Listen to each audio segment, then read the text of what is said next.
Welcome back everyone, thanks for joining me for another beer review, and in this one we are revisiting an old beer from the Perfect Draft. Now I think I reviewed it probably, certainly within the first year I would say of starting the channel, but we're well over 3 years now into the channel, so I'm going to take another look at it, and I'm taking another look at it for the reason that it's a beer that for me shouldn't be served at 3 degrees, so with having the Perfect Draft Pro now, this makes it an ideal time to try it at a different temperature. And the one we are looking at is Leffe Whitbread Golding. It's coming in at 7.5%, so you know, it's a big old beast of a beer. I've got the machine set at 5 degrees. Now, obviously, this was picked up from Perfect Draft, no longer Beer Hawk, it's Perfect Draft now. I think this keg comes in at £41.90, but it is a big old beer. And really, if you're drinking it in 330ml glasses, with your discounts and all the keg thing, it comes in at pretty decent value. Now, when I reviewed it, I enjoyed it. I actually had the beer before I reviewed it. It's before I started the channel, and I loved it. Really did like it. So I'm hoping that doing it from this machine, it's hopefully going to improve it. So, Leffe glass at the ready. Unfortunately, I don't have any 330s left of me Leffe glasses, so we're going to pour a pint of it. I've had nothing out of the machine yet, so expect quite a big head on this beer to start off with. So I'm going to go over there. I won't do a video of the pour. You've seen all that before. So I'll pause it, we'll come back and we'll crack on. Right, we're back. So, like I say, Leffe Whitbread Golding, 7.5%. Now, stupidly, I didn't leave any room to swirl this beer, but the beer in the glass now, look at that first pour, and that is literally 3ml under the pint line. So it has poured really, really well, which is, the PD Pro does pour better. The head is just going down a bit. We did have a little bit of domage going on. There is gentle bubbles. I don't know if you can see, going up the middle of the glass, because the glass is nucleated. It's sort of like a, it's almost like a chestnut amber sort of looking beer. Looks decent though. So, it's been a long time since I've had this, even just to have a drink. So let's try and dive in with the nose and see what we get. Look at that creamy head, look at that. You can swirl it when it's like that. It smells lovely, to be honest. That does smell lovely. Yes, you get that typical Leffe thing going in there. I've got to stop saying Leffe. I know Leffe is what you're supposed to say, but everyone says left, don't they? So, yeah, lovely sort of Leffe smell. Sweet. I'm getting a little bit of caramel banana on the nose there, which I'm quite surprised, because I recall when I first ever had this beer, it reminded me a little bit like a sort of bitter, if you like. But then that was way before I was smelling stuff and I was just chucking it down my neck. Yeah, not sweet. Caramel banana sort of thing going on, I feel. It smells like a typical Leffe. There's no sort of... you maybe get a little inkling of alcohol in there. But to be honest, it does smell really, really good. So let's stop sniffing. Dive in. Leffe Whitbread Golding, 7.5% on the PD Pro, 5 degrees. Cheers, everyone.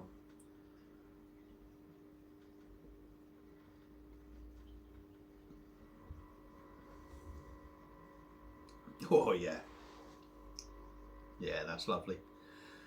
That is lovely. And for me, I think you've got room to up the temperature on this as well. But let's talk about this beer anyway.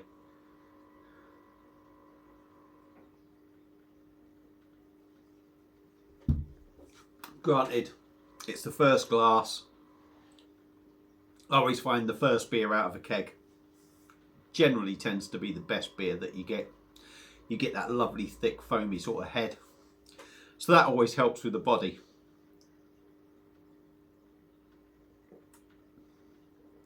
But yeah, the body's nice. It's heavy, but it's not gloopy that it's going to weigh you down. The head gives it a nice sort of creaminess.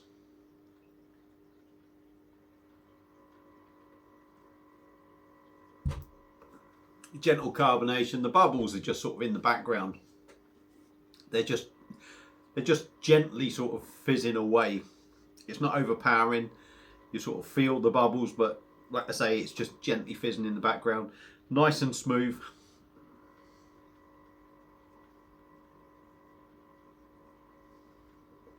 A softness to this beer. I would say, I always said you never really got the 7.5%. So I don't know whether doing all these beer reviews is catching up with me or not. I don't know. You would think it'd go the other way where you don't notice it. But you do feel a little bit of that 7.5%. Not massively. There's no warming, but you just know it's a stronger beer. And it's probably a good job, to be honest, that you do sort of get that little feel in there. Because I think it's one you could get carried away on. It's one of them you could sit, like it's a lovely day today. You could sit down, you could have one, you could have another one. You start enjoying yourself with a few people. Before you know it, you've had 4 pints possibly. And your legs are deciding to say, hang on, I ain't standing up yet. Or if I am, I'm going to fall back down again.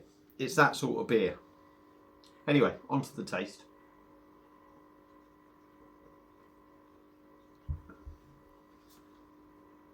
Yeah, taste-wise, malty, a little bit sweet, a little bit fruity.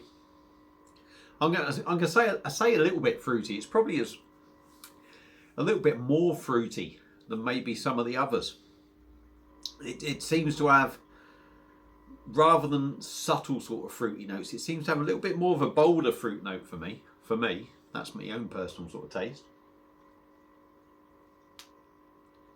But it also has more of a traditional sort of beer feel to it. And I think that's where I used to think it maybe felt like it was like a proper bitter or something. Because it had that sort of, I think it's the hop that gives it a totally different feel. Now you still get that sort of left fruitiness in there, but I think using the Whitbread gives it a different feel, makes it feel more like a, doesn't feel like an English ale, but it has that sort of presence of an English sort of beer, if you like.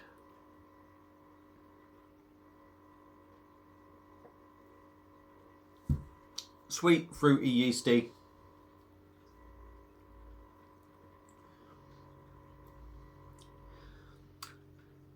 No real bitterness in there, if I'm honest. There's no real bitterness in there. It's got to feel like, how can I put it? It's got to feel like it wants to have a bitter back end or something, but it can't get through some of the other flavours. But going back to the beer anyway, and what I'm here to do is re-review it and say if it's any better. What it is still a very tasty drop. It hasn't got that, it's not over sweet like Leffe can be. It's not over sticky like Leffe can be. It's got less stickiness to it, and I think it makes it that little bit more drinkable, but it also makes it a little bit more dangerous as well at the same time, I think.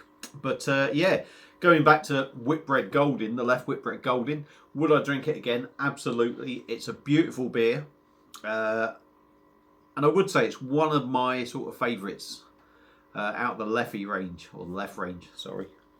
The Ritual, I love the Ritual. The blonde is very easygoing. Yeah, I can drink some of the others. I do like this one.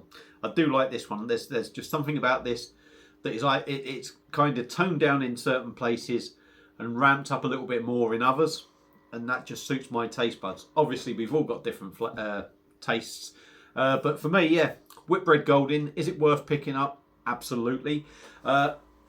Is it worth tampering with? It's definitely worth tampering with. I will adjust the temperature on my machine, and I'll have a little tinker with it and see, try it at different temperatures, see if it's any better.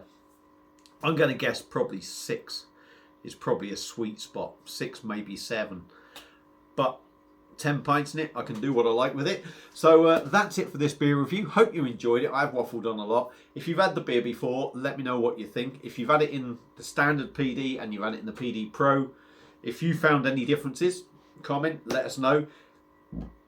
If you like the beer, just let me know. That's it. I'm going to leave you all in peace. Thank you all for watching. Hope you've enjoyed it, and I'll see you again soon on another one. Cheers.